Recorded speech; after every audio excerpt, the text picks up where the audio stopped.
DRPS2. Kabayan, dito ka mo po.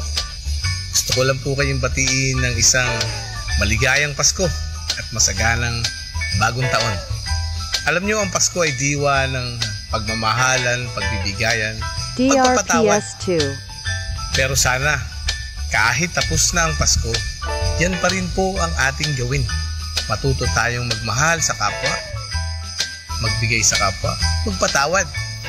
Dahil yan ang sikreto ng isang masayang pamayanan.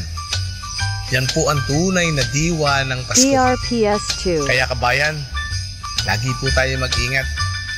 At sana sa pagpasok ng 2024, ang lahat ng pangarap natin, higit sa lahat ng mga kabataan ay mangyarit matupad. Muli po, Lito Camo po, na bumabati DRPS2. ng Merry Christmas and a Happy New Year. Kabayan, ingat lagi. God bless.